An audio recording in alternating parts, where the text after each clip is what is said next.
विपदको बेला तपाईहरूले सहयोग गर्न खोज्दै हुनुहुन्छ। सावधान, तपाईँको सहयोग कतै ठगीको शिकार त भएको छैन। बाढी पहिरो जस्तो विपदको समयमा पीडितहरूलाई सहयोग गर्ने भावना सबैको हुन्छ, तर यही भावनाको फाइदा उठाएर कतिपय व्यक्तिहरूले क्युआर एडिट गरेर सिधै व्यक्तिगत खातामा पैसा ट्रान्सफर हुने सिस्टम बनाइरहेका छन्।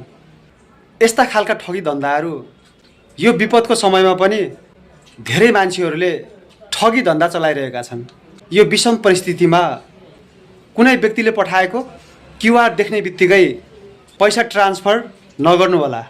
प्रधानमन्त्री कार्यालयले प्रधानमन्त्री राहत कोषको लागि आधिकारिक रूपमा सार्वजनिक गरिएको क्युआरमा मात्र पैसा ट्रान्सफर गर्नुहोला। हामीहरूले पैसा ट्रान्सफर गर्दा यो कुरा ध्यान दिनु जरुरी छ। क्युआर स्क्यान गरिसकेपछि पैसा ट्रान्सफर गर्नुभन्दा अगाडि पैसा प्राप्तकर्ताको नाम अनिवार्य रूपमा चेक गर्नुहोला। सही नाम छ कि छैन, तपाईँले पठाएको पैसा प्रधानमन्त्री राहत कोषमा जम्मा हुँदैछ कि कसैको व्यक्तिगत खातामा जम्मा हुँदैछ, विशेष ध्यान दिनुहोला।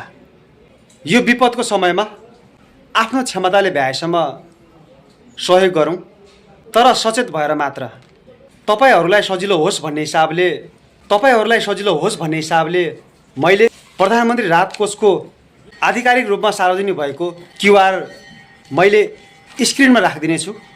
तपाईँहरूले यो विपदको समयमा सहयोग गर्न चाहनुहुन्छ भने त्यसबाट गर्नुहोला। तपाईँहरूको 1 सेकेन्डको सावधानीले तपाईँहरूले सहयोगको लागि ट्रान्सफर गर्न खोजेको पैसा सही ठाउँमा पुग्नेछ। त्यसो गर्दा तपाईँ ठगीबाट बच्नुहुनेछ। यो सूचना सबैसम्म पुर्याउनको लागि यो भिडियोलाई सक्दो सेयर गरिदिनु होला।